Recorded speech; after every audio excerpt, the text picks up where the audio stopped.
अब वक्त है कि हम उसकी आवाज़ को सुने, क्योंकि हमारा खुदावंद बोलने वाला खुदावंद है, वो हमें जवाब देने वाला खुदावंद है। आए हम मिलकर खुदा के जिंदा कलाम में से देखेंगे सबूर की किताब 91 सबूर और उसकी 15 आए देखेंगे। हम उसका एक छोटा सा हिस्सा हम देखेंगे। मैं उसे छुड़ाऊंगा।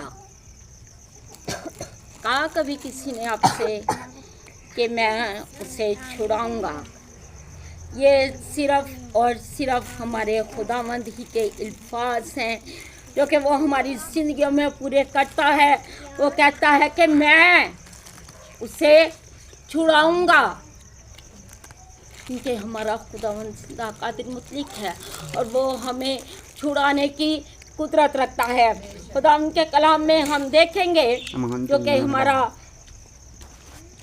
मेन पॉइंट तो ये है, मैं उसे छुड़ाऊंगा। इससे आगे हम देखेंगे मरकज़ की अंजील उसका 5 बाब और उसकी 2 आयत। और जब वो कश्ती से उतरा तो फिलफोर एक आदमी जिसमें नापाक रूह थी कब्रों से निकलकर उससे मिला। वो कब्रों में रहा करता था और अब कोई उसे जंजीरों से भी ना बांध सकता था, क्योंकि वो बार बार बेड़ियों और जंजीरों से बांधा गया था। लेकिन उसने जंजीरों को तोड़ा और बेड़ियों को टुकड़े टुकड़े किया था और कोई उसे काबू में ना ला सकता था। एक ऐसे शख्स की बात है। ये एक ऐसा शख्स है जिसमें बदरूहें हैं। और वो कहाँ पे रहता था? वो रहता था वीरानियों में, वीरान जगहों पे। वो रहता था कब्रों में। कब्रों के इलाके में अगर चले जाओ, कब्रों की साइड पे, तो वो जगह क्या होती है? वीरान जगह होती है। वहाँ पर क्या होता है कि लोग अपने मुर्दों को दफन करते हैं। अगर देखा जाए तो उस जगह कोई ताजगी नहीं है, कोई जिंदगी नहीं है, क्योंकि वहाँ पर क्या है? मुर्दगी। उस जगह पर क्या है? मुर्दगी। वो कब्रों में रहा करता था। वो क्यों रहता था कब्रों में? क्योंकि उसमें क्या थी? बदरूहें थी। और बदरूहें ऐसी ही जगह पर रहती हैं जहाँ पर कि जिंदगी ना हो। कब्रों से मुराद मुर्दगी है।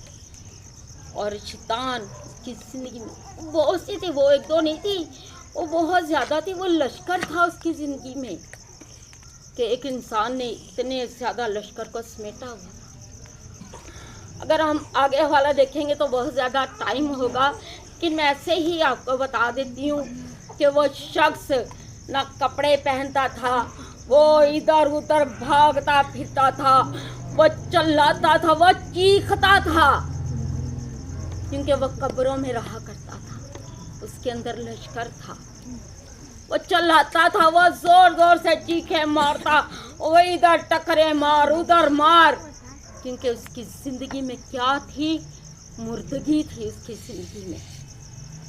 लेकिन जब यीशु उस जगह तक आया, उस जगह तक पहुंचा, तो क्या हुआ उस शख्स के साथ? यीशु ने उस शख्स से पूछा कि तू कौन है? उसने कहा मैं लश्कर हूँ। और लश्कर उसके अंदर समाया था कि जो उसे कपड़ों को पहनने नहीं देता था, वो उसे उसकी फैमिली में, उसकी बीवी के साथ, उसके बच्चों के साथ वो उसे रहने नहीं देता था। वो लश्कर था और वो उसे वीरान जगहों पर रखता था कि वो वहाँ पर रहा करे। और खुदावंद ने यीशु ने इस जगह पर क्या किया?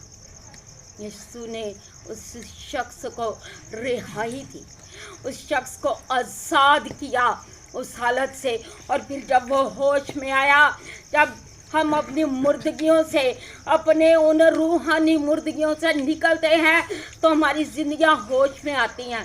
तो फिर हम क्या करते हैं, हम इधर उधर टकरे नहीं मारते, हम दरबारों पे टकरे नहीं मारते, हम उधर अपने माथों को नहीं टेकते। फिर हम क्या करते हैं, उस शख्स ने क्या किया, वह यीशु के कदमों में बैठ गया। लोगों ने आकर उससे देखा कि ये माजरा क्या है। वो आकर उसे देखा उन्होंने, और वो शख्स जो नंगा था उस पर उन्होंने कपड़े को पहने हुए देखा। उन लोगों ने उसे यीशु के कदमों में बैठे हुए देखा। ये कब होता है, जब हमारी जिंदगियों में से वो मुर्दगी जो है वो ख़त्म हो जाती है। हमारी ज़िंदगी में मुर्दगियाँ पता कैसी हैं। एक बहन थी मेरे पास, तो उससे बस ऐसे ही बात हो रही थी। पूरी बात तो मैं आपको नहीं बताऊंगी क्योंकि ये बात मीडिया पे चलती है, ठीक है। तो उससे मैंने कहा कि क्या आप लोग उस जगह पर जाते हो। उसने कहा कि हाँ हम जाते हैं, उधर बाबा जी की कब्र है। बाबा जी? कौन से बाबा जी? मैं कहा यीशु को कभी आपने यीशु जी कहा? हम यीशु जी को, हम अपने यीशु को यीशु जी कहने से शर्माते हैं। ये है हमारी जिंदगियों की मुर्दगी, ये है हमारी जिंदगियों की मुर्दगियाँ जो हमें खुदावंद के कदमों में बैठने नहीं देती, उसके सुर में झुकने नहीं देती। आए हम एक और हवाला देखेंगे खुदावंद के जिंदा कलाम में से। इसी बात की आगे हम देखेंगे आयत को 25 आयत। फिर एक औरत जिसके 12 बरस से खून जारी था और कई तबीबों से बड़ी तकलीफ उठा चुकी थी और अपना सब माल खर्च करके भी उसे कुछ फ़ायदा ना हुआ था, बल्कि ज़्यादा बीमार हो गई थी। यीशु का हाल सुनकर भीड़ में उसके पीछे से आई और उसकी पोशाक को छुआ, क्योंकि वो कहती थी अगर मैं सिर्फ उसकी पोशाक ही छू लूँगी तो अच्छी हो जाऊँगी। ये औरत कैसी थी, कैसा ईमान था इसका। ये वो औरत थी। अगर ये देखें हम इसको पुराने अहदनामे में, तो ये टॉपिक हमारा बिल्कुल चेंज हो जाएगा और हम इसको नहीं छेड़ेंगे, ठीक है। हम सिर्फ इस बात तक रहेंगे, उसके ईमान की हद को देखेंगे, उसके ईमान की हद को देखेंगे कि इस औरत का कैसा ईमान था, क्योंकि ऐसी औरतों को माशरा कबूल नहीं करता था। उन्हें उनके घर से दूर रखा जाता था। जितने दिन वो इस हालत में रहती थी उन्हें अपने घर से दूर रखा जाता था। और इस औरत को तो 12 बरस से ये बीमारी थी। वो कमज़ोर हो चुकी थी, वो जिस्मानी तौर पर कमज़ोर हो चुकी थी। वो कई तबीबों से, डॉक्टर, हकीमों के पास गई, अपना रुपया पैसा खर्च किया है उसने, लेकिन उसने शिफा नहीं पाई। और वो जिस्मानी तौर पर क्या हो चुकी थी, वो कमज़ोर हो चुकी थी। लेकिन उसका ईमान क्या था, उसका ईमान देखें। वह जिस्मानी कमज़ोर है लेकिन उसका ईमान मजबूत है। वो रूहानी जो है वो मजबूत इस तौर से है कि उसकी पोशाक का किनारा ही छू लूँगी तो अच्छी हो जाऊँगी। आज कितनी जिंदगियाँ जो ये ईमान रखती हैं कि कोई बात नहीं, मैं जिस्मानी कमज़ोर हूँ लेकिन मैं रूहानी मजबूत हूँ। जो ये ईमान रखती हैं वो उन्हें खुदावंद छुड़ाने की कुदरत रखता है। और उसने क्या किया, उसकी पोशाक के किनारे को छुआ। वो कैसे उस जगह तक पहुंची?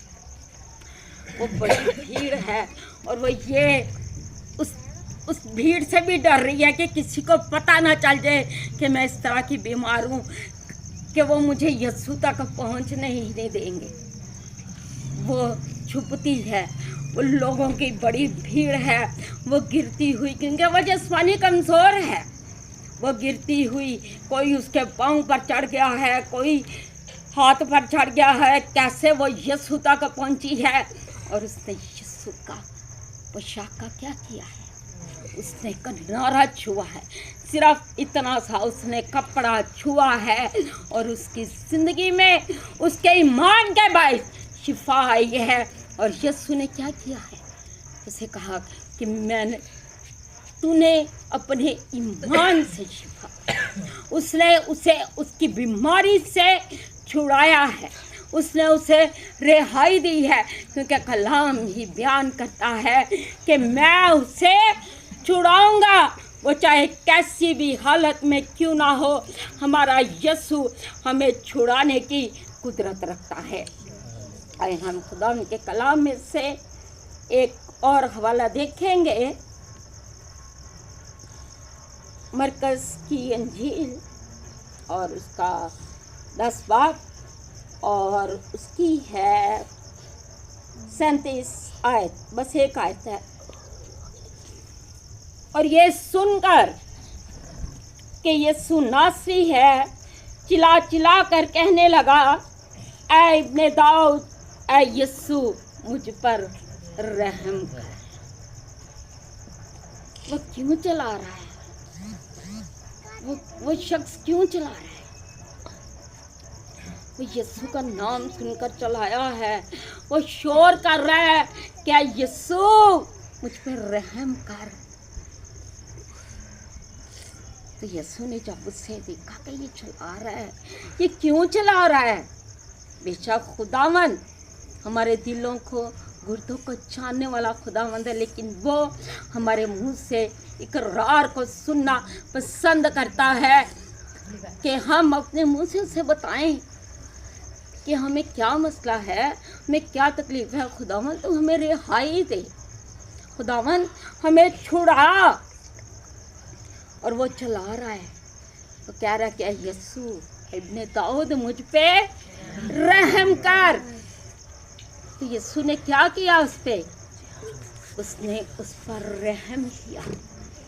आज हमारी जिंदगियों में रूहानी भी अंधापन है और जिस्मानी भी अंधापन है।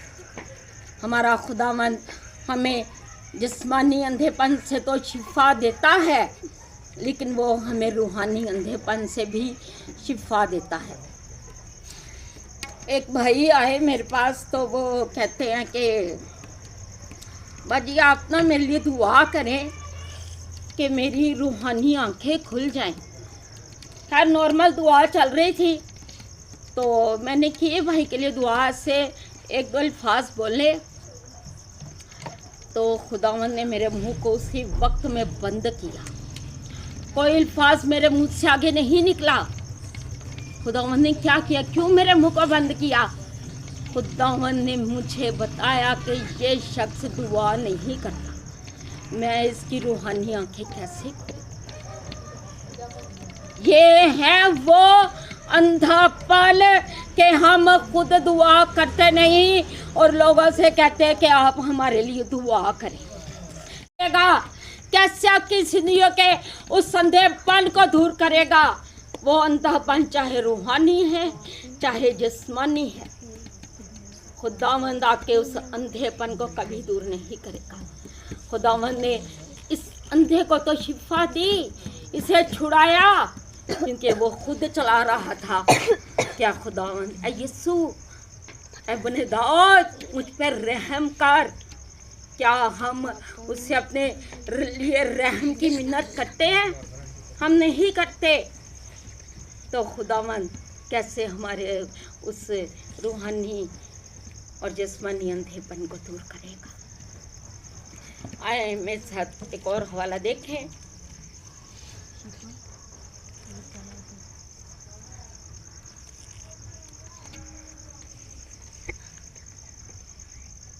लूका की अंजील और उसका 13 बाब हम देखेंगे और उसकी है 11 आयत।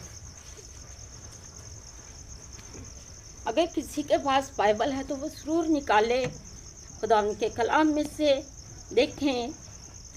लूका की अंजील 13 बाब और उसकी 11 आयत से हम देखेंगे, 11 और 12 और 13 आयत को हम देखेंगे। और ये हवाला बड़े गौर से सुने कि ये क्या है। और देखो एक औरत थी जिसको 18 बरस से किसी बदरू के बाइस कमज़ोरी थी। वो कुबड़ी हो गई थी और किसी तरह सीधी ना हो सकती थी। यीशु ने उसे देखकर पास बुलाया और उससे कहा, ऐ औरत, तू अपनी कमज़ोरी से छूट गई। और उसने उस पर हाथ रखे, उसी दम वो सीधी हो गई और खुदा की तमजीद करने लगी। 18 बरस, 18 को देखें तो बच्चे हमारे जो पढ़ते हैं उन्हें पता होगा कि 6 के पहाड़े में 18 कब आता है? 6 आता है तीसरे नंबर पे, 6 तिया 18 और ये कितने आगे? 6, 3, 1, 2 और 3 कैसे? 666, ठीक है। 666 का पता है आप लोगों को? 666 मुकाशफा की किताब में आप देख लें, ठीक है। और अभी तो टाइम नहीं है हमारे पास, अगर आप कहेंगे तो हम इस पर फिर से बात कर सकते हैं, लेकिन 18,666 में आता है। और वो 18 बरस से क्या थी? उस बीमारी के बायस। कौन सी बीमारी थी उसे बीमारी कोई नहीं थी, कोई बीमारी नहीं थी उससे, क्योंकि शैतान ने उसके अंदर ऐसी कमजोरी पैदा कर दी कि वो कुबड़ी हो गई। अद्धी सीधी ते अद्धी उल्टी। क्या हो गई? वो कुबड़ी हो गई। अब वो कुबड़ी है और उसका ध्यान किधर है? एक सीधा बंदा वो ऊपर को भी देख सकता है, इधर उधर भी देख सकता है, और जो कुबड़ा, उसकी नज़र कहाँ पे रहेगी? उसकी नज़र नीचे रहेगी, ज़मीन पे, हमेशा इस तरह से, और इस तरह से रहेगा, ठीक है। और शैतान ने क्या किया? ज़मीन पे जो कारनामे करता है वो शैतान ही करता है, ठीक है। और उसने उसे क्या किया? ऐसी कमज़ोरी उसमें कर दी कि वो कुबड़ी होगी कि उसका ध्यान खुदावन की तरफ ना जाए, ज़मीन पर टिका रहे। और खुदावन को खुदावन ने जब उसे देखा ना, तो खुदावन ने उसको अपने पास बुलाया। जब उसने उसे अपने पास बुलाया तो उसने उस पर हाथ रखा। जब उसने उस पर हाथ रखा तो वो अपनी उस बीमारी से छूट गई, क्योंकि खुदावन का कलाम बयान करता है कि मैं उसे छुड़ाऊंगा। वो चाहे 18 बरस की बीमार थी, वो चाहे 12 बरस की बीमार थी, वो चाहे कब्रों में रहने वाला शख्स था, वो चाहे कोई अंधा था, खुदावन ने कहा कि मैं उसे छुड़ाऊंगा। खुदावन ने इस औरत को छुड़ाया, खुदावन ने उसे रिहाई दी, क्योंकि हमारा खुदावन हमें रिहाई देने वाला था। और यही बात अगर हम देखें तो जब यीशु पानियों पर चल के आ रहा तो पतरस ने उसे देखा, उसके दिल में आया कि मैं भी पानियों पर चलूं। वो चला ज़रूर, हम चलते ज़रूर हैं खुदावन के साथ, हम चलते हैं, लेकिन क्या होता है कि जब हम दुनिया को देखते हैं ना तो हम कहते हैं नहीं, होने कुछ नहीं हो सकता। लेकिन पतरस ने यीशु से कहा कि मुझे बचा।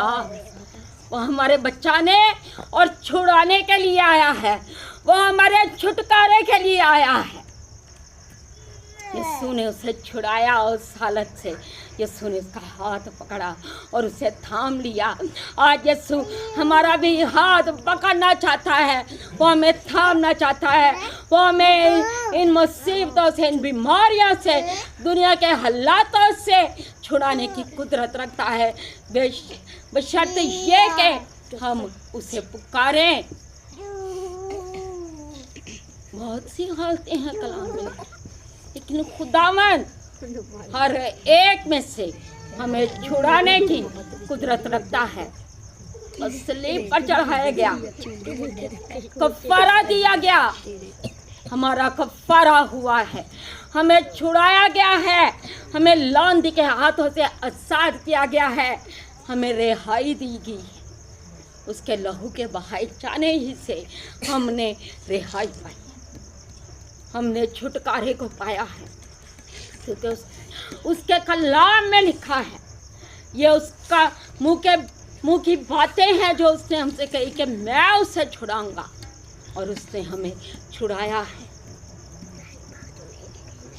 आए हम सब खुदावंद के हुज़ूर में झुक जाएं और अपने छुटकारे के लिए उसका शुक्र करें, क्योंकि वो ही ये खुदावंद है जो हमें छुड़ाने की कुदरत रखता है।